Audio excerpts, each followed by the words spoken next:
Hey guys, this is Lee and Hayden. Hello.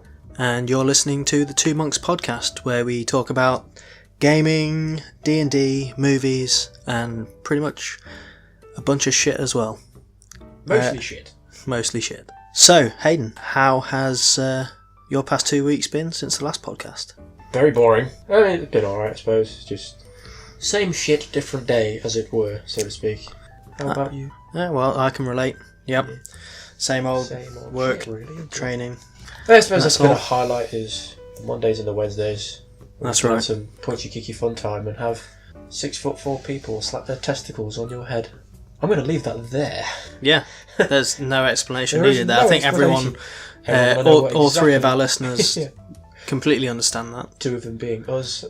Yeah, and the other one being my wife. Just to kick off, we're a little bit more structured than our previous attempt at a podcast. So, if it actually does get released, if it does get released, you can be like, "Oh God, Christ, yes." If it doesn't, then you'll never know. And we are amazing from the very beginning. That is exactly right. Mystery. I like the idea of mystery. Mystery, an enigma. Round 1. Fight. Video gaming, very big part of our lives, I'd say. One about 5 a day. So what games are you playing at the minute? I am I don't really know why, but I seem to be playing a lot of Grand Theft Auto 5 again. Like online, really. I don't know why. Probably because it's like I can live my dream about living in massive mansions and having money and having awesome cars and shooting people with no consequence virtually, because I can't do that in the real world, unfortunately. Yeah. No, you're not wrong. I keep meaning to pick up. I know it's been out for ages now. I keep meaning to. I got it on the 360. The only problem is there is a lot of poisonous people. You try and yeah. Like most part, I literally just want to try and do. See, whenever I used to play it on 360 online, I used to just go in my own world or go with friends. Playing it in a public match or world, it's just terrible. The only thing is that you kind of have to. In a way, because obviously you just want to do some missions and some pennies, etc. Like I say, the annoying thing is just when you've got the 12-year-olds with their aircraft and then you're like just blowing you up, you're like, yay, thanks for that. But, well, I mean, I still enjoy it. I mean, I still dabbled in a little bit of Overwatch. Sometimes, obviously, as they're doing new things, Season 6 started now, so I'll probably get into that for a little bit, to be honest. And obviously they've now got a new map on there. They've got team deathmatch and like player versus everyone on there at the moment. So that'll be quite interesting. And they've changed Mercy as well, I believe. Whether you've I heard they changed. So she no longer has her ult where she resurrects teammates. That's now actually becomes the regular ability. Yeah. Her actual ult now is that she can fly and her pistol just got a boost. So she just flies around and just pretty much just like the little cricket from Men in Black. It's so much to other people's dismay. But I've not had a chance to play with it. I'm not really much of Mercy, to be honest. If I go support... Ricky's big Mercy. Yeah, I mean, if I go support, usually go Lucio. But they're the kind of two that I've been dabbling with, really. Yeah. So, well, I've finally got round to installing Halo Wars 2. Big fan of the first one. Yeah. Very big fan. This one, it's starting off alright. Yeah, it's got some more aspects from the newer Halo games, like the Spartans got the ground pound like technique. When you go jump up and then ground pound. That's pretty cool. Yeah, I'm not a massive fan of the whole, because obviously like the Age of Empires and that sort of thing. That general, it's not really my kind of thing. I mean, I've never really played them. I suppose I just know it's one of those games. I'm just gonna be like, ugh. Yeah, I can see where you come from. There are a lot of times in it, like there were in the first one, where it was. You're just waiting for troops to build and stuff like that. But it is nice when you've got a full army of tanks and you just swarm over to another base and decimate them. I suppose that's the whole point, though. It's a strategy game, really, isn't it? Yeah. So. I mean, you can garrison people, places. You can think about it. There's loads of different ways you can think about it. You know, I'm going to set up defences here. I'm going to put mines here. I'm going to blah, blah, blah. Or you can I'm going to build a big army so if anything comes along, I can just kill it. Yeah. Which tends to be, that's what I tend to do with it. So I just prefer to me the one-man army, like in the regular games, like my name is Master Chief. Yeah, unfortunately you can't do that in this. Because although the Spartans are very good, they different Spartans, aren't they?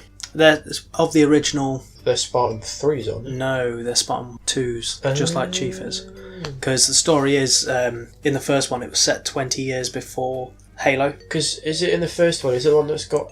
Is it dual armour in it? The one that's then in Halo 4. I think I've seen a few cutscenes from it, just to kind of see if there's anything different compared to the storyline at all. No, it's a different. It's the Arbiter that was before. Oh. The Arbiter from 2 and 3. It's called, I don't remember. Can't remember. So it's like a pre. Yeah, it's 20 years before I didn't know that. Halo happened. Oh, right. So the Spartans that are with it, but then what happens is because they're fighting Covenant, obviously, and then the Flood. They're on this world. The Flood's there 20 years before Halo, but they trigger something and get trapped in this Forerunner world.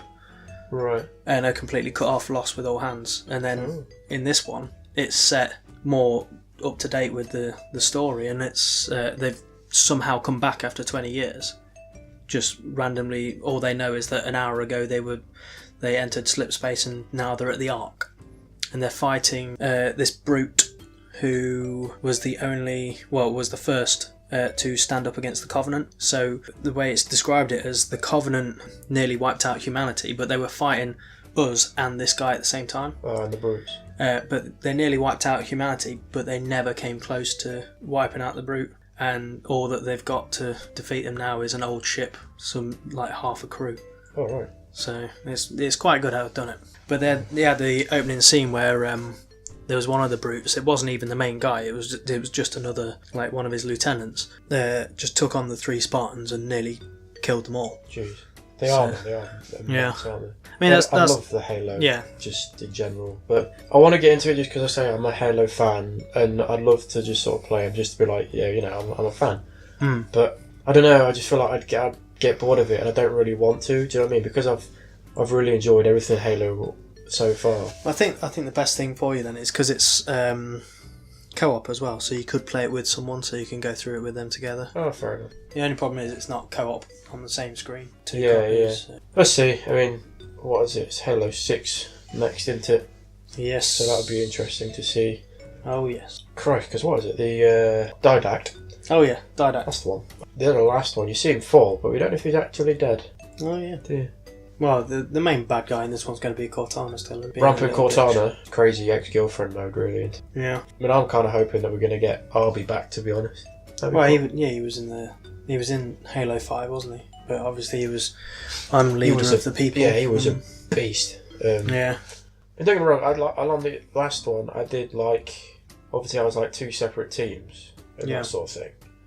It is very much passing the torch to the new team, though, isn't it? Yeah, and I get it because they're going to take over. Chief's getting old and all that sort of thing, because at the end of the day, he's still human. But I don't know. It's just, I kind of thought, it's gone from being where it's single person's view to now multiple people's view. And it was great because obviously you could play, 4 people. That was great. I love that. Yeah. But I don't know. It'd be interesting to see how they kind of take it this way, to be honest. Yeah. Well, everything changes, and that's what's good about it. If it was just the same, if it was just Halo 1 over and again. No, I mean, yeah, I suppose. I mean, speaking of sort of Halo, they've got the Destiny 2, the open PC beta is now available as of this week. And I read a few reviews of people who've already managed to get their hands of it and play it. And obviously the first one, I really still liked. Yeah. I played numerous hours on it. We both have as well, to be honest, both at the same time as well. Yeah. The only thing that kind of gripped me, and I think it gripped a lot of people, is how, in terms of, there seemed to be more add-on content than actual content that came with the game. Yes. There was a lot of kind of purchases, and you're paying another 30-40 quid for a game. It's well, hang on, I already paid 60 quid for a game. I want to pay. It came out to over 250 quid for once everything was on there. Yeah. This one, I'm hoping that that's not the case. I'm hoping it's just a little bit more. Don't get me wrong. I think it would be the case, though. That's the problem. Don't get me wrong, I do like add-ons, fair enough, but when you're paying the same amount for an add-on as you were for the game. And when, the actual main storyline wasn't even that long when you think about it, and it's oh, come on. So it'd be interesting to see how this one's kind of different. See, the thing with Destiny is your gameplay. When I look at a game for gameplay, as in terms of hours, I look at that as in how many enjoyable hours am I going to get out of that. Yeah. Whereas with Destiny, yeah, there was a lot of enjoyable hours, but there was also a lot of hours where it's like, oh, I've got to do this strike again to get this, and I've got to do, hang around and patrol Mars so that I can get this, so that I can do this. So it was a lot of just churning stuff out. Yeah, I mean, I think you're wrong. I don't mind that sort of thing, you've kind of got to hang around for a bit, to wait for, because it was like certain lieutenants or generals, whenever they appeared, didn't they? You had to take them out. It was great when you had like a few people there with you, but when you're there waiting for ages and ages and nothing happens, and you're like, oh, come on. And then like you leave, and then all of a sudden it's like, oh, just as you're leaving it appears. Like, oh, yeah. Right. Okay. Looking somewhere like the trailer from the first one, I mean, because the beta apparently there's the first mission that's available, and then it gets straight in there from the start. Literally, you watch like the towers, like when it's collapsed and it's being attacked by the Cabal and everything. So you play that mission, apparently just gets straight into it, and then there's a strike you can play, and then also 2 just like team deathmatch maps you can play around with as well. It's been tightened up. It's a lot more kind of faster paced than what like the other one was. Yeah. The Cabal, obviously, which I think are presuming are like the main protagonists in this one now. I think they are, yeah. They've been majorly toughened. There's still like the Vex in there and stuff apparently, which I'm pretty sure you kind of wiped them out in the first one. So I don't know why they. There'll be some bullshit reasons to why you didn't. Sure, but yeah, the Cabal have been kind of given like a Halo Covenant feel apparently. Yeah. A lot of people I didn't really like the Cabal, to be honest, in the first one, but if they're a bit more tougher and a bit more diverse now in what they are, it'd be quite interesting to see.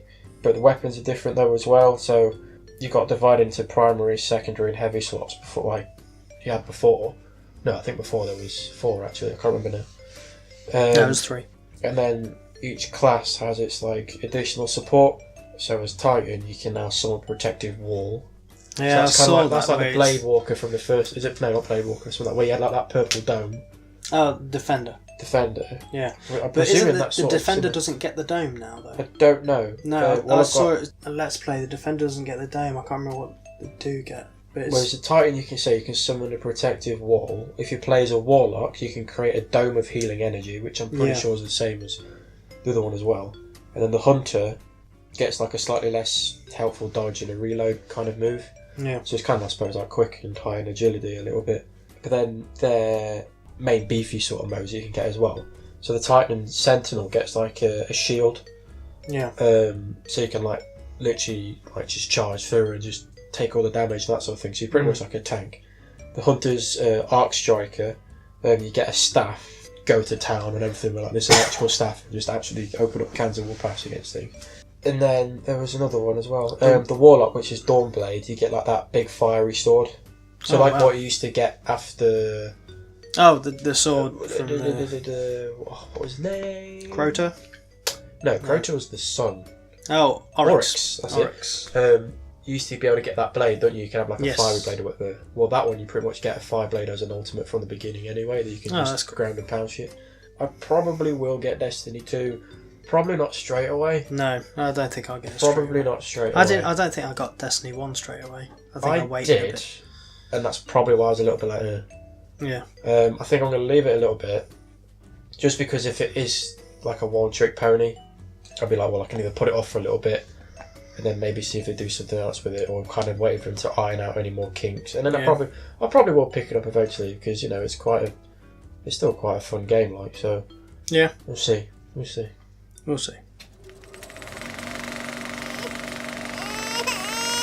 Shut up!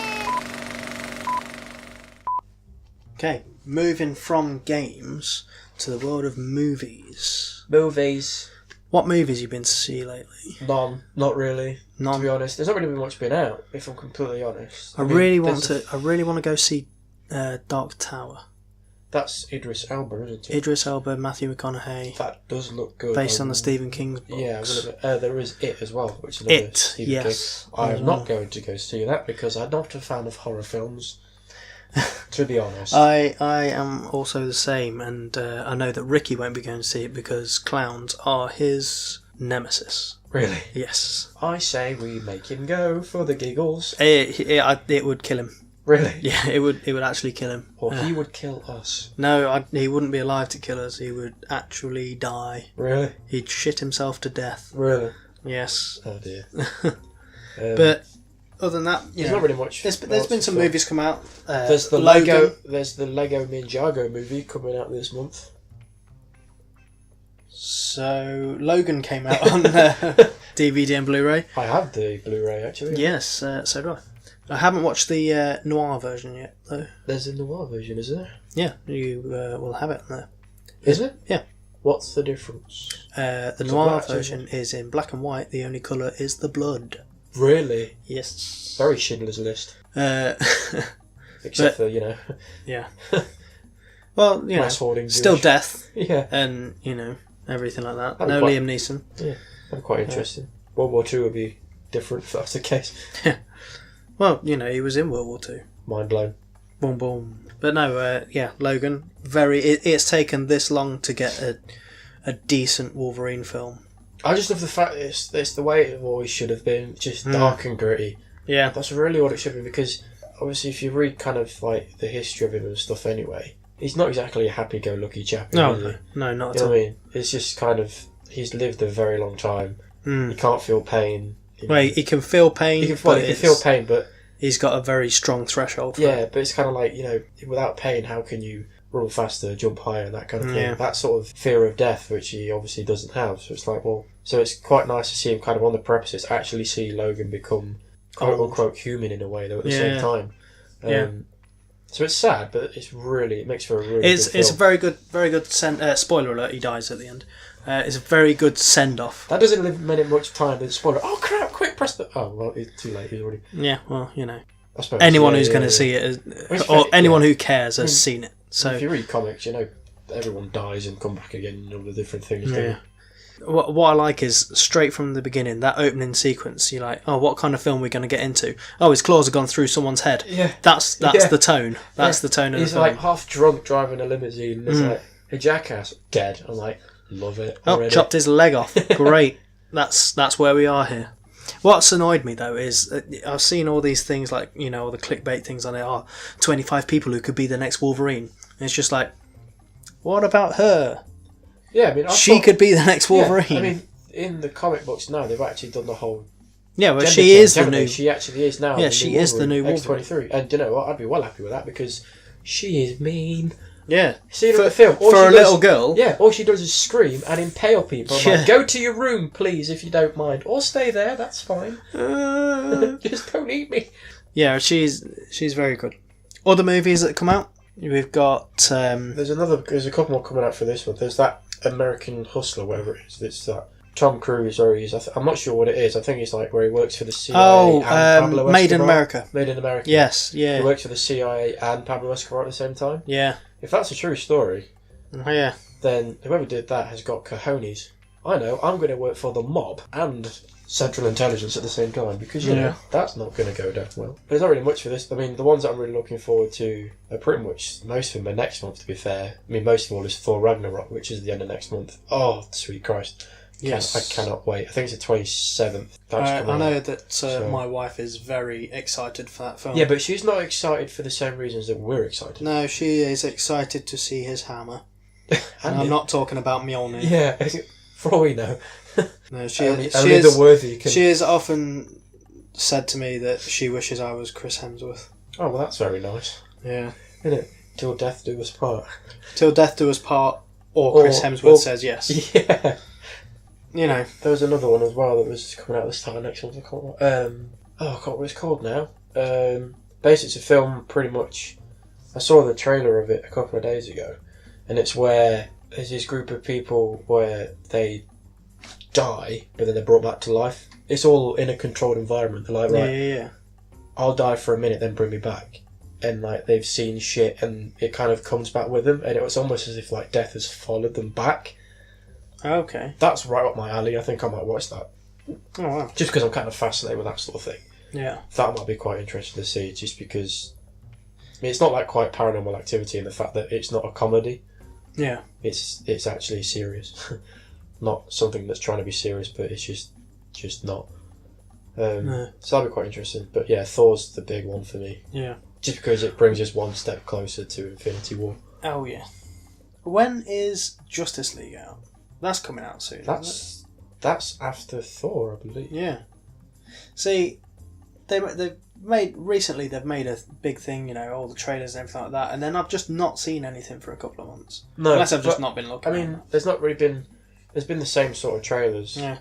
really, but I think they're only just kind of doing it because they don't want to give too much away. Because usually, like all of the films, all the bits you see in the trailer are always the best parts of the film. Yeah. I.e., like they did with the first one. Yeah, it's like Batman v Superman. They did not need to put Doomsday in the trailers No, at all. not really. That would have made it a lot. Yeah. Especially when it's like Batman v Superman, and there's only real, 10 minutes of Batman v Superman in a 2-hour film. See, this is what upsets me. I've always been more of a DC fan than a Marvel fan, in terms of the comics and everything like that. But what upsets me is the movies. They had the potential to be so good, but because they're just competing with Marvel, they're like, oh, Marvel's got all these films out and everything like that. We need to rush them, and you don't need to rush them. If you took your time, people wouldn't keep comparing you to Marvel, and they wouldn't go, oh, your movies are shit. Batman v Superman was shit because Marvel. If you look back at Blade and everything like that, yeah, great movies, but not to the standard that Marvel have got them now. Yeah. Whereas Marvel are consistently just popping out these great movies. Yeah, don't get me wrong. I mean, I'm more of a Marvel fan through and through, and I love the Marvel films up to date. Like the genuine ones, some we will not mention. At the same time, though, I feel like what DC have got is because it's new to them, they can kind of adapt it in a way that it's not always. There's the memes that go around where it's like the difference between they have like a thing. It's like Marvel versus DC, for example, and the Marvel ones are all happy-go-lucky, and the DC ones like dark and gritty. That's one thing I'm kind of a bit more like. I kind of like the DC ones there because I'm a fan of dark and gritty. I don't know why. It makes it a bit more. Don't get me wrong, I like both of them, but I think that's why I'm really looking forward to Infinity War. Not just because obviously it's the culmination of the past God knows how long, but the way the trailer that's been floating around looks from like the Disney thing, it actually looks like Thanos is just gonna own everything, and it looks terrible and horrible, and I can't wait. I'm literally gonna be like, how I laugh when you cry. I really can't wait. It's gonna be So see, that's the thing as well, is that bring it back to the whole whole Marvel's all happy-go-lucky where DC's all gloomy. It's like if you actually read the books, that is also the case. Yeah. DC, because like the Injustice League and that sort of thing. The problem that they're facing is because they're making movies, they're giving it out to the general public, not just the comic book fans. So it's like, oh, DC's all gloomy and everything like that, and they're comparing it to the Marvel films instead of just like, this is a DC film and this is a Marvel film. It's like, these are comic book films. Yeah, I mean, I think in terms of Marvel, in my personal opinion, they've kind of got a bit more of a wider range of sort of heroes that appeal to like the whole range, really. Yeah. Because obviously you've got like your Spider-Mans and your Iron Mans, but obviously there's quite a lot, and I don't think that's just because of the films. I think it's because they're just ones that appeal to such a wider range of like an audience sort of thing. Yeah. Whilst with DC, I mean, it's like Batman, Superman, Flash, that sort of thing. I kind of feel like, again, a lot of people like Batman and Superman, but if you said, oh, what's Batman and Superman, they'd be like, oh yeah, they're like DC. But if you was like, okay, well, what's Martian Manhunter, they'd be like, oh, I don't know, what's he from?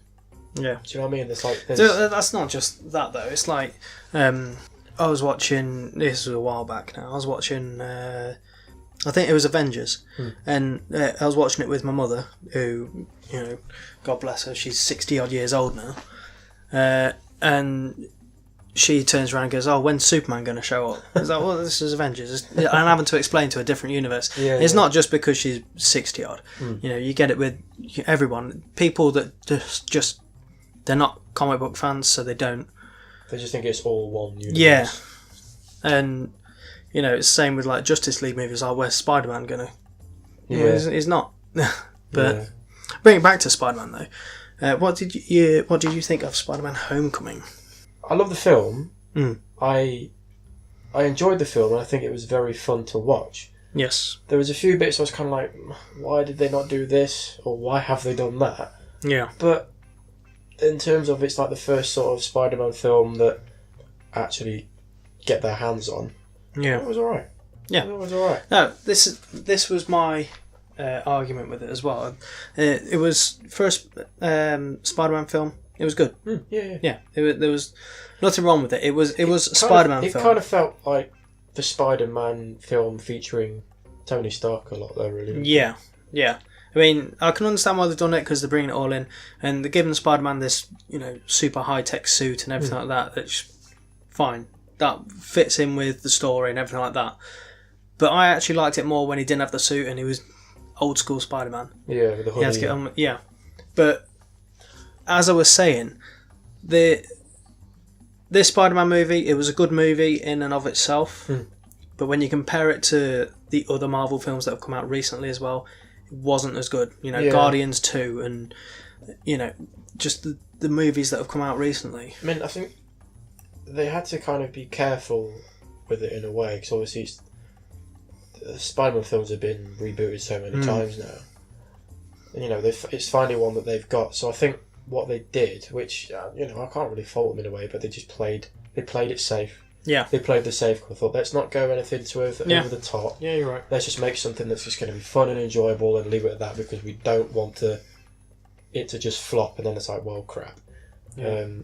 But I think at the same time, I think they did it just so they can be like, quick, let's just get a Spider-Man film in there just so we can just be like, look, this is Tom Holland. Tom Holland, by the way, very good Spider-Man. I liked him. He's got that very much cheeky chappy. Yeah, he was. It's good to see someone who is of the right age. I know he's 20, 21 now, but like that, he's a lot closer than Andrew Garfield. Isn't he? Yeah. But he could easily pass for 15, which is the age that he should be.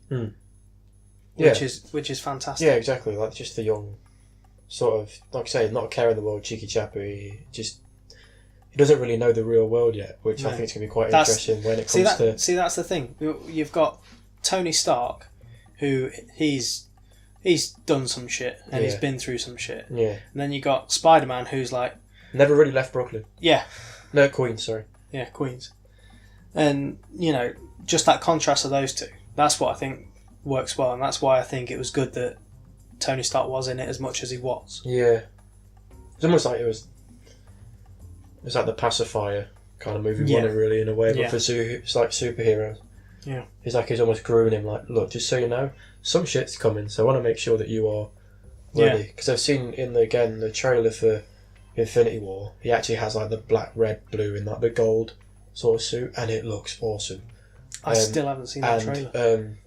There's a moment where you see he's on the bus, like he's going to school, and it's kind of like, it looks like he's kind of got his head in his shoulders a little bit, and you can kind of just see his hair stand up on end, and immediately looks at the bus. I thought, awesome, they've actually added, yes, he has got spidey senses. Just because they didn't put it in there doesn't mean he hasn't got it. It's just, for reasons being Well, reasons. in fairness, they put it in Civil War in a way, because when the bit where I think it was Winter Soldier, he threw a car at him or something, he threw something at him, and he just goes, oh shit, and when it's behind him, and then gets out of the way. So without saying specifically, my spider sense is tingling. Yeah, exactly. People know. I mean, people know the story of Spider. That's why they didn't go through the whole origin and everything like that. People know how it bit by spider done. I think people are just getting pissed off just because they didn't see the whole, we've not seen his hair stand up on end. And it's like, well, alright, whatever. But, yeah, the Infinity War trailer, I say you see him do that and you can see him, he's in like this like awesome suit. One thing I will mention actually about Homecoming, I do like how they did mention Miles Morales. Yes. I thought that was quite nice. Yeah. So that leaves that open as well. Yeah, I think if they actually... Do you know what I'd love if they actually did? If they had more than one Spider-Man in the universe. I mean, they can't, really, but... I'd like to see Spider-Gwen. Quite interesting. I'd like to see Spider-Gwen. Yeah. Not in any movies, just now. Yeah, please. Also, Spider-Woman. Get her in there. With S.H.I.E.L.D. being as, prominent in the story as it is... Yeah, if they do another one, they could do, I suppose, because... I mean, they will be doing more Spider-Man movies. They're not just going to say, here's fresh face, Tom Holland is playing Spider-Man, but you'll never see him on his own again. I really just want them to revisit ones that, yes, we've already seen on the big screen, but just let them do it the way they want to do it. Like Venom. There is going to be a Venom film. I know there's going to be a Venom film. And it's Tom Hardy. I'm very excited for that. Yes. Because he is a monster. So he is a monster. Cool. And if they actually... I don't know. Do you know, is that actually like an actual under Marvel license then? Pass. Because if it is... If it is, great. Awesome. I can't see with them, you know... Well, I don't know, because Spider-Man's a Sony thing, but does Venom come under the same thing? Because Venom's Marvel, really, still, at the end of the day. Yeah, but... There's certain characters that are... He's only around because of Spider-Man, though. So yeah, that's what makes me think. But Venom was in Spider-Man 3 when they did that. Sony did that god-awful film. Yeah, they kind of... way back when, so they might have the rights to it. But then saying that, Sony still had their name up there when they were doing Homecoming as well, so I think Sony have finally realised, with Homecoming, I like to think anyway, they've turned around and gone, you know what, we're going to make a bunch of money if we let Spider-Man be in the Avengers films. Yeah. Which I just wish Paramount would turn around and go, you know what, let's give Hulk his own film and let it be part of the universe because we'll print money. Hulk and Rolk. So really, yeah. Because there's so much they could do with Hulk. They could have done... I mean, I know they're doing Planet Hulk and that in Thor Ragnarok, but they could have made their own movie out of that. Yeah, and like Hulk versus World as well. Yeah, and just think, She-Hulk. Yeah. That'd be fucking awesome, bringing She-Hulk into it. Yeah. But... So like with the Spider-Man thing, again, like, if they do more Spider-Man films, or when they do, like I say, I want them to revisit ones that, yes, you've already seen on the big screen, but just let Marvel do what the hell they want. For example, like, ones that you really need to see, really, for Spider-Man. So, Green Goblin and or Hobgoblin. But there's a video that's been going around, I think I've shown you it, and it's actually... I think it's like the original style that was going for, and it was all going to be that the Green Goblin was going to be animatronics. Yeah, where it was that... Yeah. That looked awesome. Fucking killer. That looked mean. Why they didn't do that? Probably the expense. I know, but I mean, if it's in Marvel's hands, they've got the dollar, haven't they? So they've got because I want to see toilet paper. Yeah, because I want to see that one, just pretty much like the actual Sinister Six, really, as well. Well, that's what they were going with for Amazing Spider-Man. Yeah, the Ultimate Universe one. See, I actually quite like the Amazing Spider-Man films. Yeah, don't get me wrong, they were alright. They were quirky and everything like that. And to me, it just kind of seemed like a love story featuring some superhero. Yeah. It just seemed to be more about Andrew Garfield and... They did very much have it more as a teen film, which I think worked, actually, though, in a way. Because it was, Spider-Man is a teen hero. It's not, battling space aliens every day. He's on the street stopping robbers. I think out of the one, I really did enjoy Electro, to be honest. But that's because I think the Ultimate Universe Electro looks a lot better than like the original, where he's in the green suit with a big electrical thing. That just looks stupid. I thought that was pretty cool. And I did like as well where it was how near towards the end and he's going through the electrical pylons and he bounces off the pylons and it goes dun dun dun dun dun dun. Like the Incy Spider. I thought that's quite cool, but I just thought it was a bit too much of a lovey-dovey. Yeah, I mean, I suppose it would have been quite interesting to see if it did carry on then what the third one would have been without Gwen Stacy. Yeah, well, but whether they just died. If it wasn't as lovey-dovey though, the whole Gwen Stacy bit at the end wouldn't have had the impact. No, I mean I guess so, but even if they didn't have to have like a whole film of, oh God, you're going to England, but I love you and I miss you, and play some I'm just a teenage dirtbag in the background whilst I cry my life away. You still would have had the same effect. Crying in the rain so you can't see my tears. Yeah, I cry in the ocean because it's only there my tears seem small. But, I mean, for the most part though, I feel, unless you're actually sort of a fan, everyone would have gone, who's Gwen Stacy anyway? I thought it was all Mary Jane Watson. Yeah. Most people are like, what is this? Yeah, a lot of people don't realise that Gwen Stacy was there first. She came first. Yeah. But what they probably would have done is just probably got Emma Stone and dyed her hair red and gone, hi, my name's Mary Jane Watson. We interrupt this program to bring you a special report. What TV are you watching at the minute? What am I watching in the minute? Do you know, funnily enough, there's a few things I've been watching actually, and I've been watching Most Haunted. Oh, okay. Just because it's on it. Because Derek Acorah is your idol. No, he's not on it anymore. Is he not on it anymore? No, because they've now gone... Did he die and is now a ghost? That'd be so funny. But no one can see him because ghosts aren't real. It's actually like the newer series because they took a hiatus apparently, and the new ones, the new one, they do it at the start. Now they put a little disclaimer up saying this is for entertainment purposes only. Because it's bullshit. Because they've gone, hang on a minute. I don't get me wrong, I love watching it just for the shits and giggles, but what I find the most about it funny is that it's on pretty much like in the morning. So I used to watch like some of like the original series like when I was a kid. So like when I used to live with just me and my mum, we like used to just watch them like late at night, you know, like typical paranormal thing. Watch it before you go to bed, then you're not going to sleep. Now that it's on at like 10 o'clock in the morning, I thought this is breakfast TV now. What's going on here? I don't know. It still just makes me giggle. Yeah. There's that. I'm also watching Gordon Ramsay's Kitchen Nightmares, just because it's funny to watch him scream at Americans. What else? There's another thing I'm watching as well. Is oh no, I tell you, there's two others. Wow, I'm watching a lot of TV all of a sudden. Naked Attraction. Oh. Just because that's pretty much just how shallow can I be on international TV. It's pretty much kind of like you look at someone's bodies and go, yeah, I'll date you.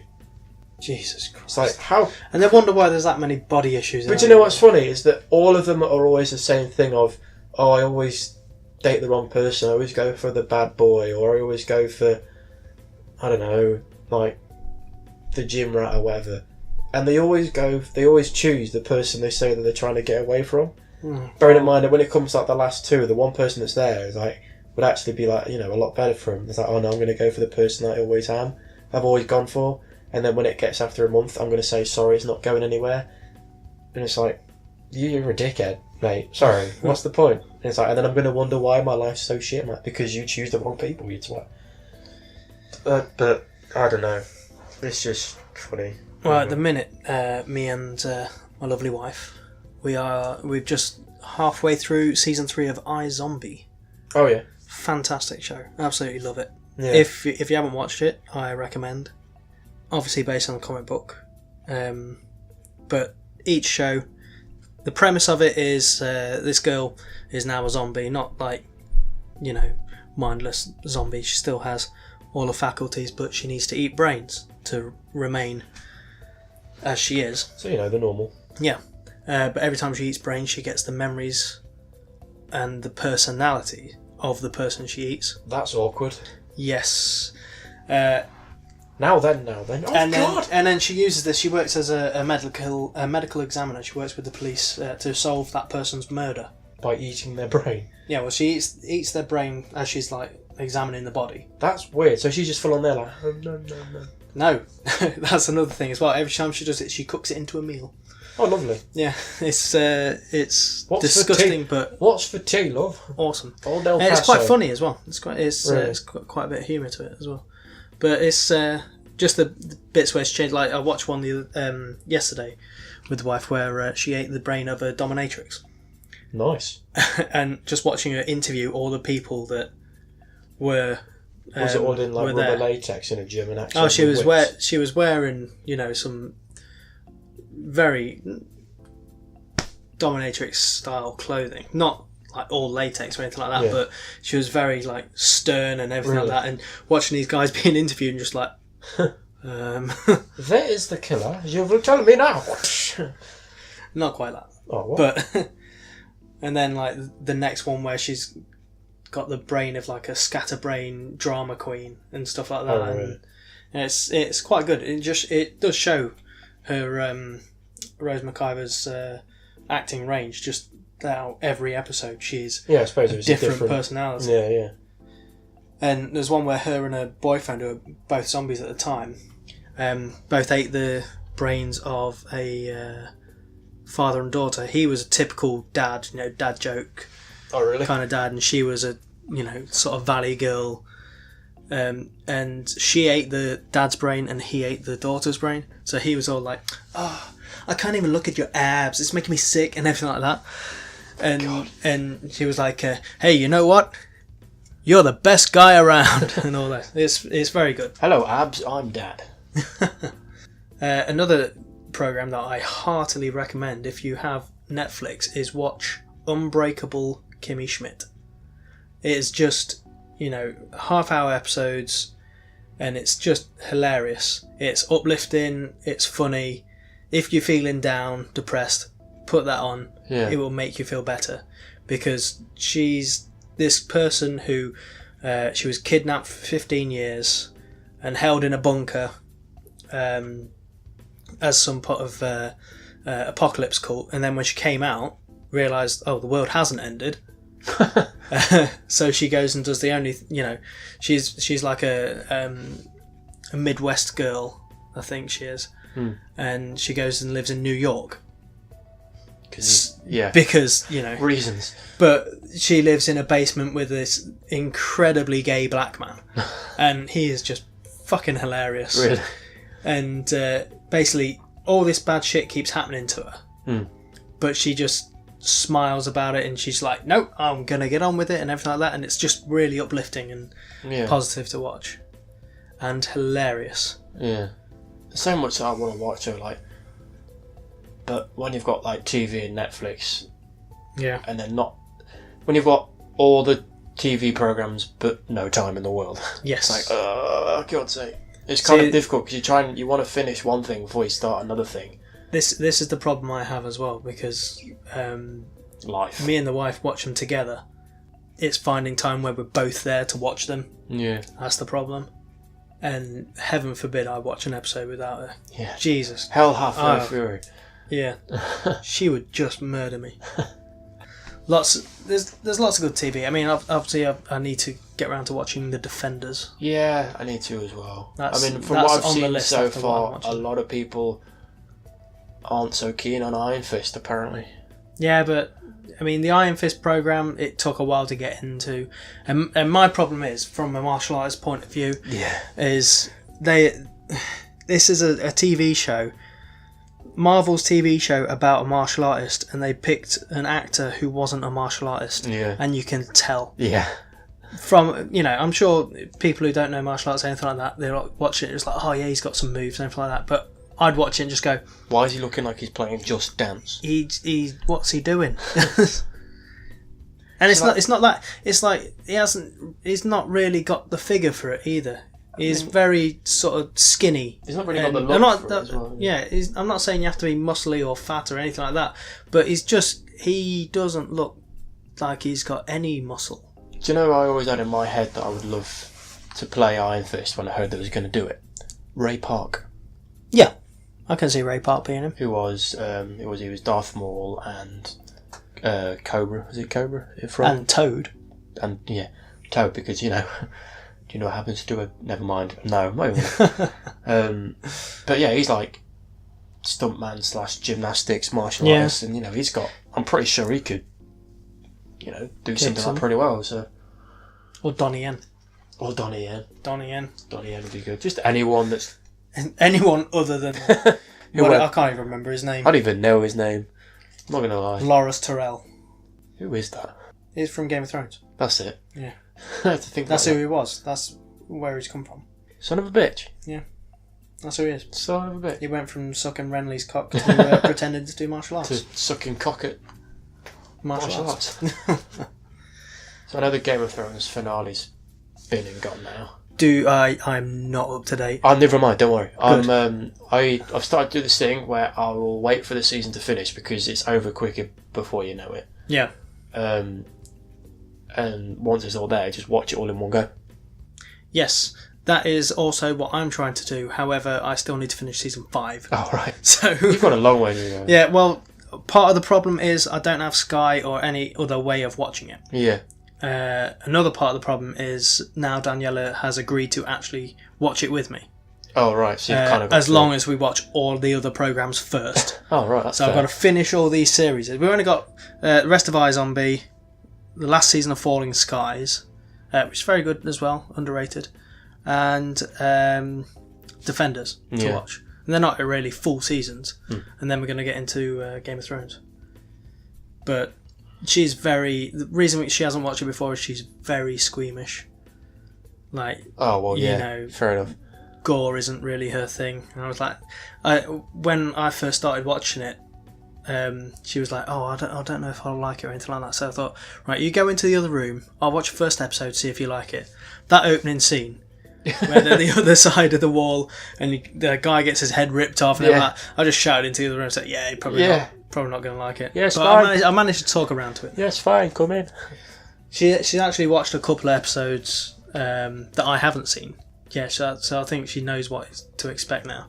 And to be fair, they have sort of like got a little bit better with the gore as it's gone on as well. I think at the moment, because it's so climactic, it's kind of gone a bit more towards the actual story sort of thing now, though, wouldn't it, really? But yeah. I mean, inevitably, like anything else, though, is you try not to watch it. I mean, I'm not purposely trying to be shying away from it, but you always kind of see the spoilers. No, there's spoilers everywhere. So I kind of know a few things what are going to be happening, but oh well, do you know what I mean? I don't really mind. I mean, I'm up to date on the books. I know that the 2 seasons ahead of the book now, but they don't necessarily I'm always up to date follow. on the books.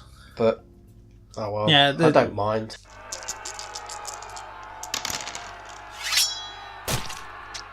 Okay, so enough about TV. Let's move on to D&D. Ooh, that rhymes. Okay. D&D. So, now, all I'm going to do here is start off with just some general D&D questions. Go on. So, fire away. What is your favourite player character that you have made? That I've made? That you have made. And played, obviously. Not just like, I made this awesome barbarian that I've never played as. I don't know, really, because they all are... Well, the ones that I've made, so pretty much just for, obviously, the listener's point of view, I have Riker, who was a tiefling fighter. Pretty much just like when we first started playing D&D again. I pretty much just revamped him, because originally he was a warlock when I first played like D&D back in school, like in 3.5 and before and that sort of thing. He was pretty much just like quiet, miserable, sort of anti-hero, doesn't really give a fuck sort of thing. Then there's another one called Kai, who is a dark, miserable monk, doesn't really give a fuck. Well, no, actually, he's kind of a reverse. He's dark and miserable in a way, but he gives a fuck about everything but himself. Yes. And then one of the latest ones is Nathaniel, who's dark, miserable, doesn't give a fuck. He's very much the opposite of my character in the campaign. Yeah. Who is, cleric of Soon, the goddess of love and beauty. So he, is very much in love with everyone. I mean, Kai and Nathaniel are pretty much sort of similar in a way. The only thing that's kind of different is sort of the storylines behind them in a way. Like Kai is pretty much like he was son of a king of an army, general, etc. It was very much a person that was filled with pride and honour and that sort of thing. Very much one of those kind of people. Nathaniel is pretty much he's I don't really want to say much because obviously we're still kind of in this campaign and I don't really want to give too much away because it's part of a story that no one actually knows of yet. Yeah. But he's around and he's got reasons for why he's, quite an avid lover of killing things that deserve it. But I think, to be honest, the one that I really liked the most, but I never really got that much time to play with, unfortunately, was Kai. Yeah. I really liked Kai. See, because that was when I was DMing and with it being, the second group a week as well, it just got a bit too much to do. And I was, I was quite sad to have you make this character that you weren't going to use, really. Thanks. But because then before that I had Devrak, who was pretty much just a Goliath barbarian, just because I thought I want to play Grog pretty much. But I just couldn't keep up with being that level of stupid. It kind of got a little bit boring after a while. And then Status Von Quo, who was my tiefling bard that I started with this campaign with. Again, it was a lot of fun, but I just wasn't really enjoying it. I don't know. It was just... I probably could learn to enjoy it, but I just felt like there was so much I had to keep up with, just with the character more than the actual storyline. I was like, ugh. He still dabbles every so often. He's like an Easter egg, really, his Status now. But no, Kai I was really like because obviously I finally got to play a monk, and it was not like the typical style of I usually go for like the chaotic neutrals or that sort of thing. He was pretty much just lawful good through and through. He had his job. His job was to protect like the prime material plane and especially like the fire plane of any nasties. That's his job, and then learn about the prime material plane, that sort of thing. So he's pretty much just like a guy on a voyage to learn about, the world, etc. and everything, all for, the sake of all that is good and etc. and whatnot. But yeah, I think if anything, I'd love to try and get back to him again, maybe a little bit. Or like Riker was kind of my baby boy. He was like my first character I ever made, and I kind of always seen Kai was the next one. He was like the second son sort of thing. Yeah. Whereas my first ever character was Kobo, and that was in 3.5. Yeah. He was a human monk. Yeah. And then I started again with Joe a few years later after I'd left school, and I made Grant Megasword. He was a human fighter who obviously wielded a greatsword. And that was great, but the campaign just sort of like fizzled. A couple of people left, and it was okay. Yeah. But then the next character I made was Josen, the Sea King. Yeah. Who was a human monk, and that was when you were playing as Riker. Yeah. And I absolutely loved playing as him. Yeah. He was very much. See, as I said in the last podcast, if we release it. Yeah. I like to impose a restriction on my characters, so it's not just a stat machine. Yeah. And his was that he refused to kill anyone unless absolutely necessary. Yeah. Which is not that big a restriction on paper. But when it comes to it, and you're like, I'm beating people up, especially when you've got Riker in your team, where it's like, I've just knocked all these people out, and then Riker's like, I'm just going to stab them on the ground. Well, you've done a job for me, thanks. Monk's my favourite class and everything like that, but I think the one that I liked playing the most has got to be Hadorai. Oh, why did I know you was going to say Hadorai? Hadorai Meliamni. Oh, Wood Elf Druid. Fuck Hadorai in every single way. No, he was... See... He was the lovable idiot that wasn't an idiot. He was. He pretended to be an idiot. Which was amazing that everyone believed he was an idiot, because his charisma was actually quite low. His intelligence was quite high. Undercover jackass was just... Yeah. But how it was just every time he met someone, have a flower. Oh, love it. And then the exit was just puff puff leaves. Yeah, bam bam leaves.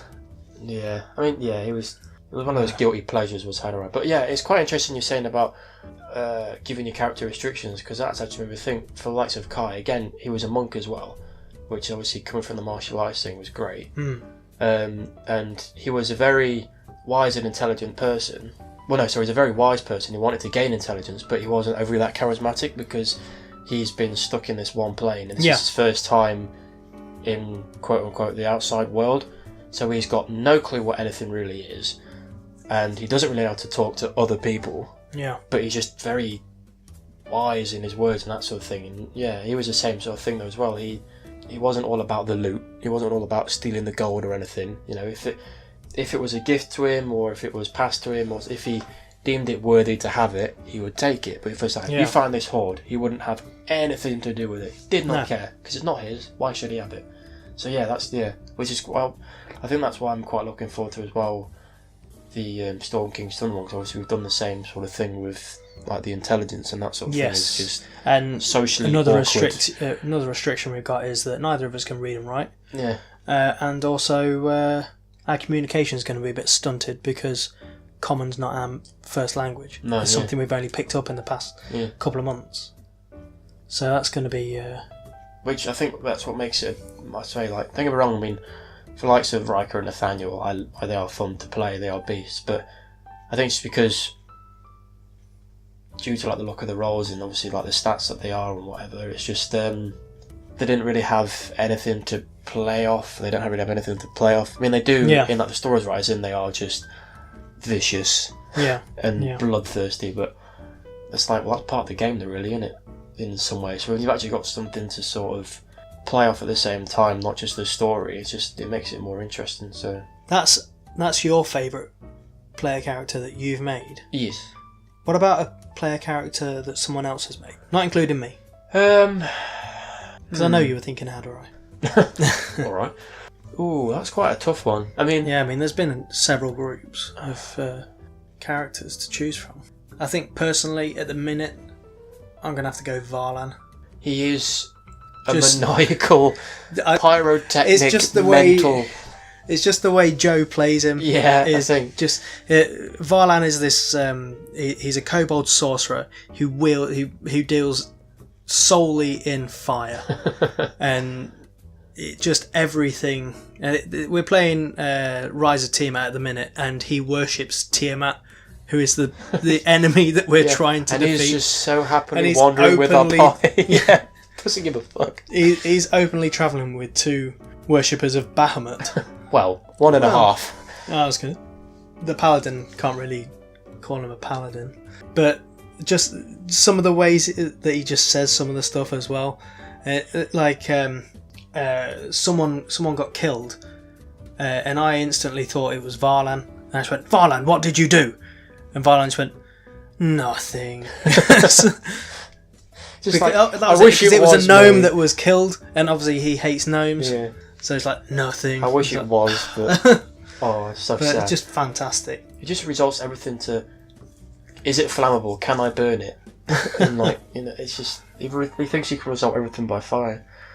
I mean, to be honest, speaking of Joe, I know it's not actually happened yet, but I'm actually looking forward to his rogue monk character. Yes, because in the next campaign. That actually sounds like such a sweet cocktail. It's one thing I thought I really would love to do, like a rogue monk sort of thing, just because it's like in the shadows and they can just come out of nowhere and break your neck, and it's like I'm looking forward to that. But in terms of ones we've actually had currently so far, none of Graham's characters, because they're all idiots. None of Adam's characters, because they're all just I know. See, Graham makes all his characters a dick. Yeah.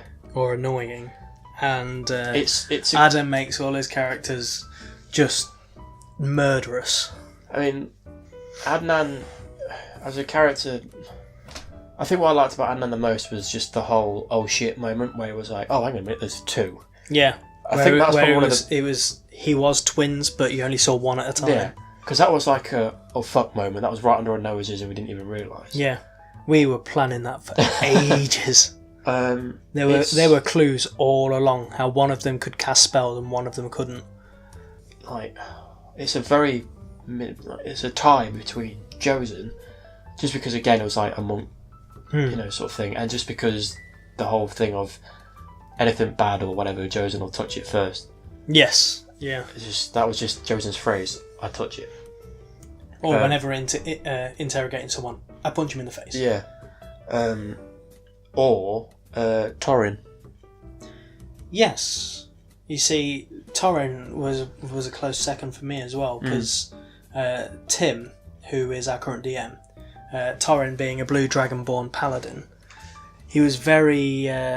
He had the paladin air around him. He was very, very good. Yeah, and he took charge of the group very easily. He played it very, very well. I mean, even though we called them the Hadrai Warriors. Yeah, he was a deity of the Silver Flame, which is quite interesting because one of the main sort of NPCs that you come across was also a follower of the Silver Flame. Well, in fact, he was actually the creator of it, but.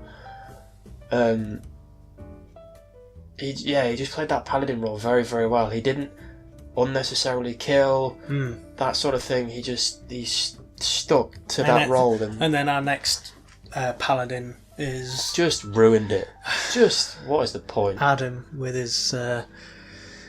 where he bust out the door and was like, right, I'm going to shoot that person. You shoot that person. Yes. Okay. Roll your attack. That hits. You've just killed a civilian. Yeah. Well done. Paladin, everybody. But no, I really like Torin because that was like the one that I kind of first DM'd, which was, like I say, the one shot that turned into a campaign. Yeah. And it was like my first time sort of DMing to a larger group. Yeah, he just had that. I can't think of the word to explain it really, but yeah, that aura. He just kind of when he was like playing as Torin, because he even did that little bit of a growly voice, which I was like, really big fan of growly voices. Oh yeah. He just had that kind of no bullshit sort of thing to him. My favourite Torin line was Hadrai was saying something like, "Oh yeah, we should do this, or we should all like come together for a hug and everything like that." And he just goes, "No, we're not doing that." No, we're not doing and that. just walks off. Yeah, I did like Torin. I had quite a soft spot for Torin. Yeah, very good character. Okay, what was yours? Varlan. Oh, that was Went back to Varlan. Yeah. Varlan, very Just Yeah. love violent. The comedies. Okay, so the past 2 sessions since the last podcast that may or may not exist. What are your highlights from those sessions? So Well, considering the fact that one of them was when we were stuck in a maze for the whole fucking time, and the other one was what was it? This last one, Oh, yeah, where we just we got out of the maze and we were fighting through the tower. That was it. Yeah. Zarthal's tower. Um. So this is the Rise of Tiamat campaign. Yeah. Going through at the minute. I mean, there's quite a few decent things that There was happen. quite a few funny things like kind of happened really. Mainly, yeah, just either Scales dying. That was hilarious. That was hilarious. Love that. Graham's ranger character, an Aarakocra ranger, very annoying character. With like some kind of custom sub ranger. Well, it's thing. not a custom thing. It's the revised Oh, right. ranger thing that the There's Wizards nothing released. wrong with the original. No, there wasn't anything wrong with the original. But where Graham's got a companion who's a pseudo dragon who like gets a lot of the kills and everything like that. No one likes his companion. We finally killed him. Yeah. Well, we didn't, but Well, we didn't. Tim did. we were just cheering him on. But we've got a twist on how we bring him back, because you know we can just like, oh yeah, I'm gonna meditate and bring him back. It's he's gonna meditate and then he's gonna have to roll a d20 and that's gonna decide what comes back. Oh, so it might not be as. It's got a 1 in 20 chance of coming back as a pseudo dragon, or it could come back as a horse or a bear or a wolf or a cow or a velociraptor. That would be so funny. But Oh god. to be fair, If anything, it's not really a bad thing. Yeah, we're helping him. Yeah. He should be happy. It's got a 1 in 20 chance of coming back as Scales as he was, a 1 in 20 chance of coming back as a cow, That'd be so funny. and a 1 in 20 chance of coming back as a velociraptor. It's like roll stealth. Me. Mo.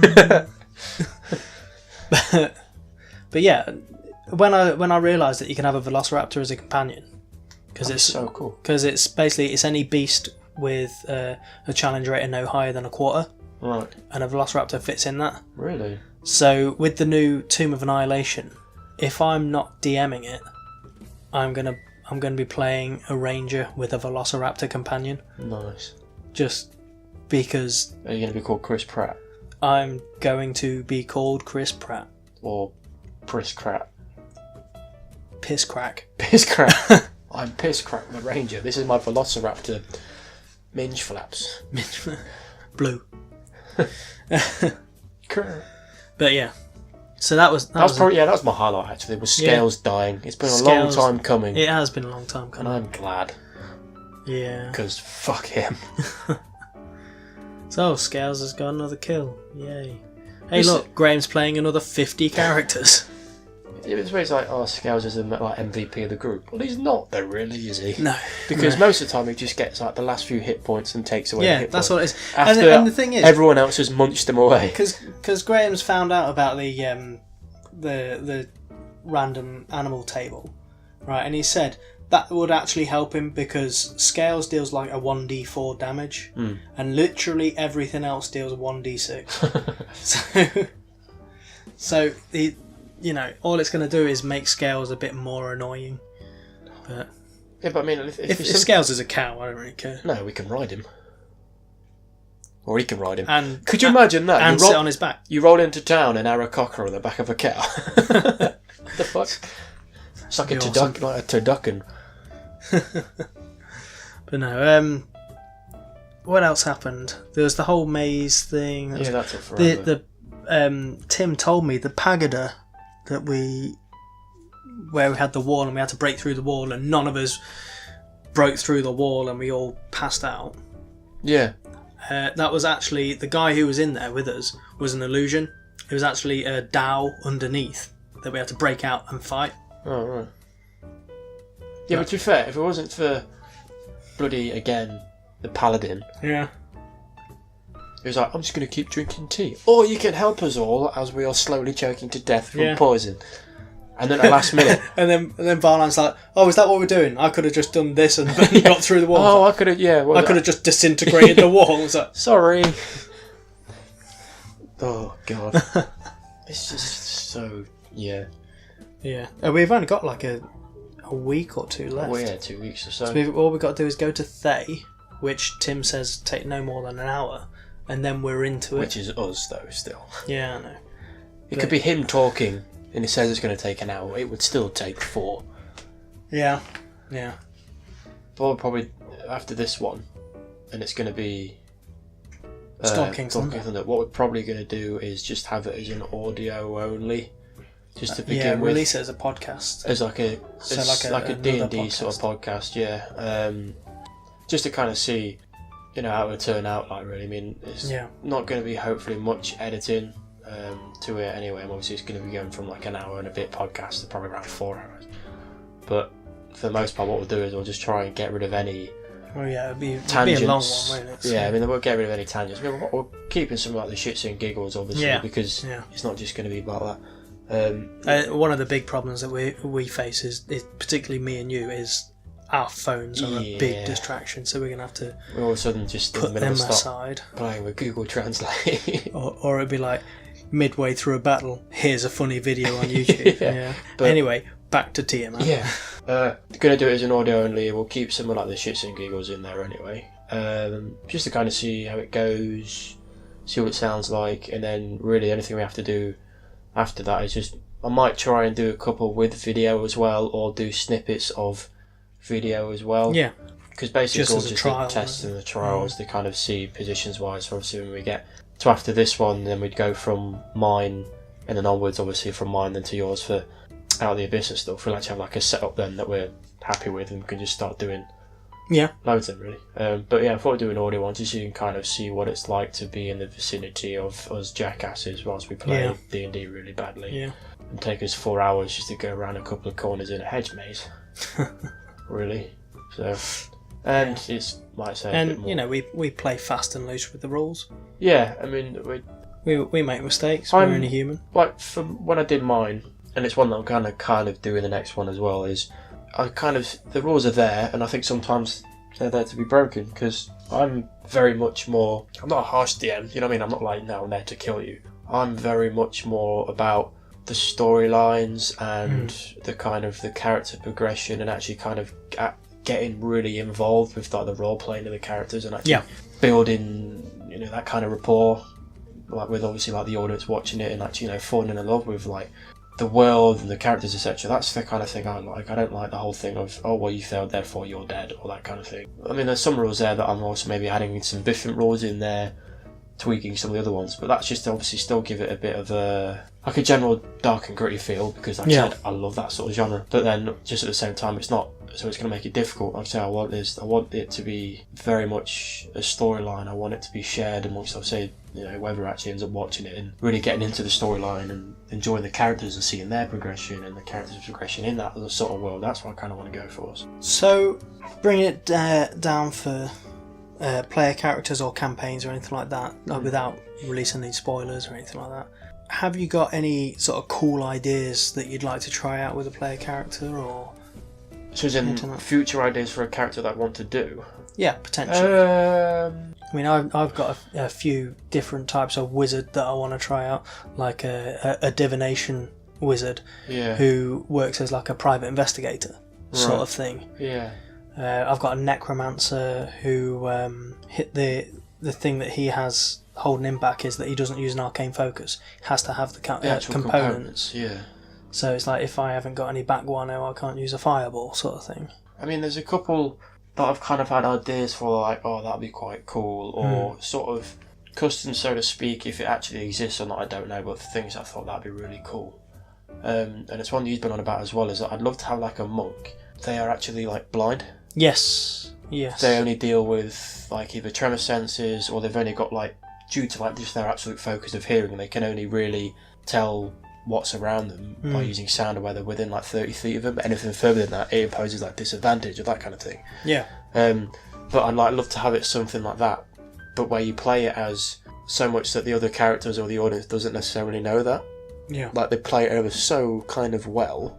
And when it actually comes out, like, holy crap, that guy's blind, which I'm probably giving it away now, because next time you play a monk or something, like, how is he blind? But I think that'd be just such a cool idea. I don't know, there's so many that I'd love to do, and, like, ideas that I've had, but there's a lot of them are kind of, like, just loads of different ideas, and it's just kind of actually getting them where they're actually fair and or playable, do you know what I mean? Yeah. See, the problem I have with it is I get in my head too much about a character that I'd want to play. So that when I actually come to play the character, I don't enjoy it as much. Yeah. So what I'm starting to do now is when a new campaign's coming up, I'm not making the character until a couple of weeks before. Yeah. So I'm not I overthinking that's the character. the same as, like, for me though, really. The only time I really ever make characters is when I'm thinking that's what I'm going to play next, really. Because I know, like, Graham and everything, he says he's got loads of characters. I'm like, yeah, but like you say, I kind of feel like when I'm making a character, I'm actually putting loads of effort into it and actually putting ideals from even myself or things that I want it to be like, or a cool idea. And then, like you say, you've kind of got something there that's just sat and waiting. I'd rather have it there going, right, I'm actually going to get to play this soon and just try and test it out. Like, I've not really got any other characters that I've written down that I've not actually used or actually gotten to use, sort of thing. And there's some that I've made I've only really gotten to use once or twice, but I don't know. I mean, there's, like I say, there's so many that I'd love to, like, create in a way or sort of use. Like you were saying before, like the Avengers sort of style, when we actually have, like, an Iron Man sort of variant. It was the Mithril Man. Yeah, or you can have, like, where he was an evocation wizard. You can have, like, who wore armour. Yeah, like, you can have, like, a Hulk version as well, where you actually have stat changes. So you start off as, like, a human artificer or something, start off as, who's like, got great intelligence, great charisma, great wisdom, but really shit, like, constitution, dex and strength. Yeah. But then he gets angry and all of a sudden that flips and becomes like a Hulk sort of thing. So he's got fuck all intelligence, fuck all charisma, but it's beefy. Had with that one, my idea with it was have him as a wizard, or, you know, something that's a squishy class, and super high intelligence, low strength, blah blah blah, and then have it so that every time he takes damage, he has to make a Constitution saving throw or a will saving throw, a wisdom saving throw. Yeah, be Constitution, because it's the same. There's actually one in the Blood Hunter Order of the Lycan. Yeah, to stop going berserk. Yeah. But basically, if he fails, then he flips and he becomes this barbarian who is always raging. Yeah. And another thing I had with it as well is he can't come out of his. If he wants to come out of his rage, he has to make a wisdom saving throw to do that. Otherwise, he's just constantly angry. So that'd be a fun one to do. To be honest, just kind of like have like try and get like the Avengers in a way, like in a D&D sort of world, because you could do it easily. Yeah, I think. I mean, some of them are easier than others, to be fair. So. I even came up with some names for them. So you got Mithril Man instead of Iron Man. Captain Faerun. Captain Faerun. Thor is Thor because he already is one, and he was a Odin. The Mighty Cord. Because he's the god of storms. Yeah, okay. Obviously, it's not from the Faerun pantheon, but Thor's not really from the modern day pantheon, so. No. That works though as well. I can't remember what we had for Hulk. I think it was just the Incredible Bulk. Probably. I think we had Drider Man instead of Spider-Man. Spider-Man, yeah. Oh, that'd be so sick. What else do we have? Rock Eye instead of Hawkeye. Rock Eye, yeah. Yeah, because it's a bird. That's funny. Professor Weird. Professor Weird. Which is just kind of more of an insult, to be honest, isn't it? Professor Weird. I can't remember what other ones we had. I mean, Black Widow's just pretty much Black Widow, really. Oh, yeah. Or Lolth Widow, I don't know. Yeah, Black Lolth. Black Lolth. I don't know, I mean, you can throw it. I think that'd be quite an interesting one to do, maybe like a mini-series at some point. Yeah. If we all just like, right, put all the characters into a hat or whatever, pull one out and go, right, that's who you get. Or we all just make him go, right, who wants to be who. Yeah, I think that'd be the best one. Because then you can actually have like... Because I would definitely want to be Mithril Man, because I've put a lot of thought into Mithril Man. Yeah, I think for me, I'd want to be either Captain Faerun or the Mighty Cord. See, I was thinking Captain Faerun would be a battle master. Yeah. Obviously using a shield as a... I've been a battle master before. And Mighty Cord would be a champion fighter. Yeah. Just because I think this would be quite funny to play. Yeah. Just because socially awkward in a way, I suppose. Yeah.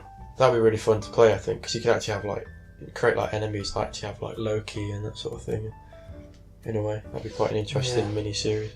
That'd be cool. Do that at some point, I think. And then we'll turn it all dark and then do like a Batman and a bit of separate be the Man Bat or something. Right. And I think that's everything covered because we've already talked about movies and games that are coming up.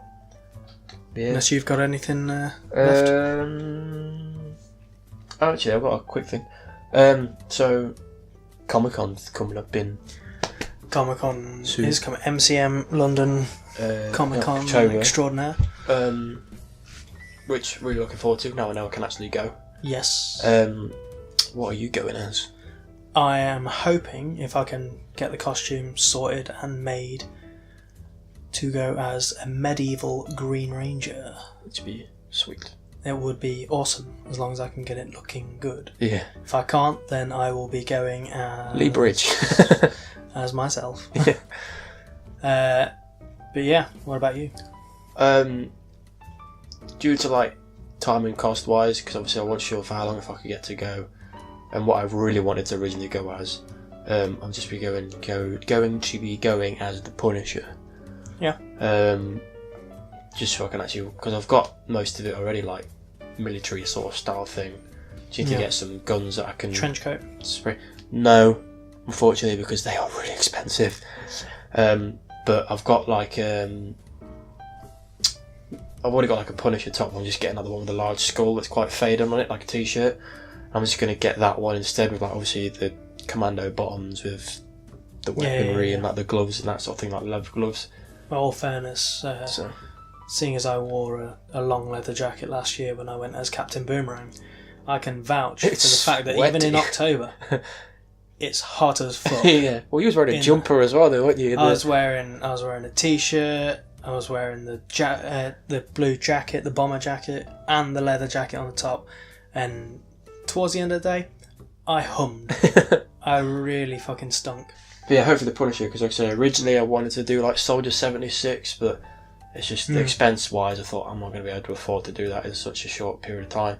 We've already got a few ideas for what we want to do eventually. Yes. I think, well, it's a handful really. But that's going to be a time and money. That'd be a time and money thing. It'd be something we have to kind of plan really like several months before when we actually know we're going to have the time to actually go in the money. Because obviously we want to do, well, the ones that I can think of is we want to do a male version of Ruby. Yes. Because I would be male Yang. I would be male Ruby. So that'd be really cool. Because we actually, when we went last year in 2016, we did actually meet the cast of Ruby. That was fun. Oh yeah. That was fun. Barbara. Hi Barbara, if you're listening. And we actually told everyone was there, like, you know, obviously we're big fans of the show anyway, but we'd love to actually do like a male version of it. And we actually said that to Barbara, and she was like, that would be cool. Yeah. Yeah. And we're like, cool, we're now best friends for life. Yeah, I know. She always responds to all my tweets. With a swift block. We're just two people down. Yeah, I mean, so if there's two people out there who would like to be Blake and Weiss, I mean, ideally they need to be fans of the show though as well. Yeah, that would make sense. If it's people like, yeah, sure, I'll do it. What, do you know what you're doing? No. It's like, well, you can't need What's to be. a Blake? Yeah, because we need Blake and a Weiss, really, don't we? I think the difficult part for the actual costumes would be to actually make the weaponry. To be honest. Yeah. Yeah. Obviously, because I've got to make a scythe in a way that can be a sniper at the same time. You've got to make big ass gauntlets. Yes. With shotguns in them in a way. Yeah. Yeah. I mean, to be fair, Blake and Weiss have probably got it easy because all they've got to do, Weiss, all you've got to need is a sword. A sword, and then Weiss is. I think Weiss's costume would be quite hard. No, sorry, Blake is. Blake is a katana. Sword. Katana whipping thing. Yeah. Yeah. Yeah, and then Weiss is like the fencing sort of one, isn't it? Yeah. But yeah, you never know. That might be one in the future when all of the hundreds and people that tolerate us might actually want to do something like that, we'll see. Yeah, the hundreds of one people. Yeah. Then another one we really want to do, but that's probably going to be one where we can actually get the time and the effort and the actual sort of motivation to get in the gym a lot more and to do a Hwoarang and a Jin.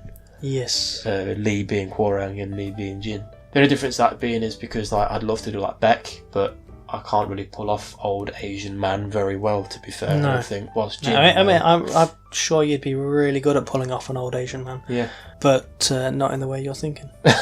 No, I was thinking that, funny enough. Yeah. And I'll get him to go, I'll just steal his face. That went dark. Yeah.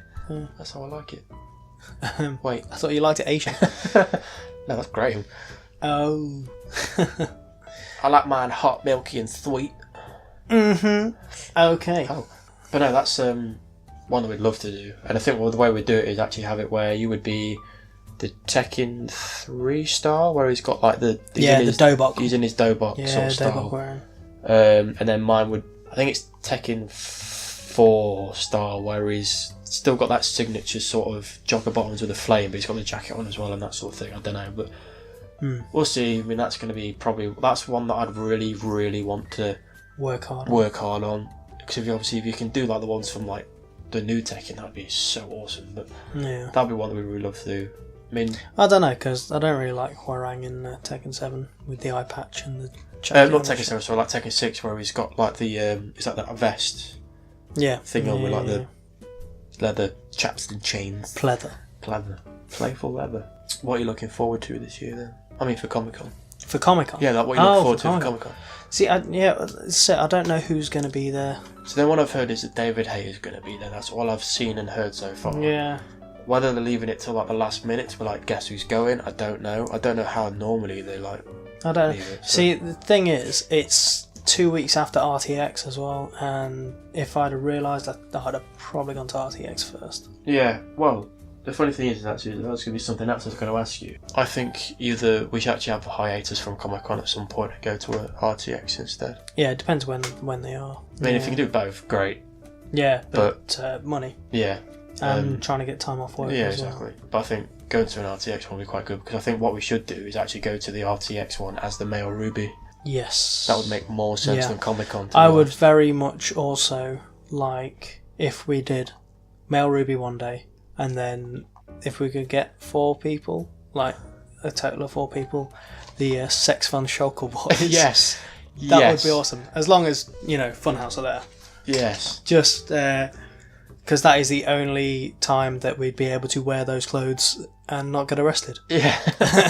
Or and even that it's going to be a push. Yeah, well, because if not, we'll have to go from wherever we're staying in London on a train to wherever the host will be. To be fair, London. There's going to be people wearing weirder clothes in London. But the difference is that they do that normally. Yeah, but people aren't going to know us. It's going to be fun. Exactly. I'm worried about. Probably get a big jacket. A very big jacket. Although you're going to Only difference is We're going to have who would you go as? Who would you go as? Probably Wilhelm. I'd go as Bruce. You go as Bruce. Yeah, you probably do Bruce. I'd either be Wilhelm or Coco. I could see you as Coco more than Wilhelm. Yeah. I think if we got Ricky into it, Ricky'd be. I think Ricky would want to be Wilhelm, just because he's got more of a man crush on James than I do. Most man crush on. I have a hard on for James. We just need someone to be Lars. Yeah, Lars. That's it. I can't remember what Lawrence's thing was. That would be awesome. Yeah, that would be so funny. Only problem is it's we've got to make sure that it's still relevant. Nah. Yeah, no, you're right. I think that'd be so funny. What? Mommy, why are those men in leather? Shield your eyes. This isn't even RTX. Yeah, I think that'd be so cool. I think we should do that for an RTX at some point then. So we've got Ruby and Sex Fun Shulker Boys at an RTX. Yeah. And then like a Hwoarang and Jin at like a Comic-Con. Failing that would just be whatever the hell we want to go as, really. Yeah. Whatever we've got time to make as well. Yeah. Be nice. Well, I think that's it. I think that's it. So, to be honest, all we've got to say to you guys is make sure you like and subscribe our YouTube channel. Ooh, yeah, I will. We have actually got a thing now. The channel is Hunting Hawk. All one word. All one word. Here's a story, kids, and not kids, is trying to come up with a name that's going to stick with you for a long time is really difficult. There were so many that we kind of wanted, because we're like, we'll do like a play on dice or that kind of thing, so I thought D&D is going to be a big thing. Trying to find a name that works, that's not already been taken, turns out very difficult. Yeah. But then we actually had one that was going to be Dice Baby. I thought, that'll do. It's just, otherwise we're going to be overthinking it, trying to put it in, this name's been taken. I thought, well, great. And I kind of had a few minutes where I was thinking, well, what else can I do? Because I really want to get it done. And then I kind of thought, well, when it comes to like taekwondo and that sort of thing, which, you know, we both do, we always try and at least fit a hunting hawk in a lesson at some point. And I thought, well, hang on a minute, why not hunting hawk? Because it's actually kind of got multiple meanings to it. Because hunting hawk is part of, yes, it's part of Tekken, which, you know, Hwarang and Beck do, which are arguably two of the reasons that we both got into taekwondo in the first place. Yes. And it's also a game and that sort of thing, and they're martial artists. Martial artists are also monks. Monks is a class in D&D. Yeah, kind of thing. You know, it's a very. I mean, it's a stretch, but it kind of works. It is a stretch, but, yeah, but it's a good stretch. Yeah. So YouTube is Hunting Hawk, and then we'll have a Twitter as well, which will kind of put up things for when what's coming up or future things, or you know, any questions that we might put out there to answer on the next podcast. Well, that sort of thing. If you have anything, that's at Hunting Hawk YT. I will pop them in the video there as well, anyway. Yes. So you can see. And then we also have a separate Twitters for this podcast, which is Two Monks Podcast. So where the Hunting Hawk is going to be everything else that we're going to be doing, YouTube-wise, the podcast itself, this little talk. Is going to be solely run through that Twitter. So throw some abuse at us. I mean, questions. Abusive questions. We could always have if you always start getting some questions, we can always answer them, or send us like what you want to hear us have, like, you know, our talks or opinions about or whatever. You know, just give us stuff to talk about, really. Yeah. And we also try to answer them. If we ever do have any guests, I say guests, they're mainly going to be the other people who are going to be playing D&D. Until we can actually have, you know, Barbara Duncan and Elise on our podcast, then it pretty much just be people that we know for now. A boy can dream and furiously masturbate. Can. So we're going to sign off there, and our last message to you will be, just remember, be courteous to each other and love each other. Yeah, that sounds good. Toodles. Bye. Game over. Continue.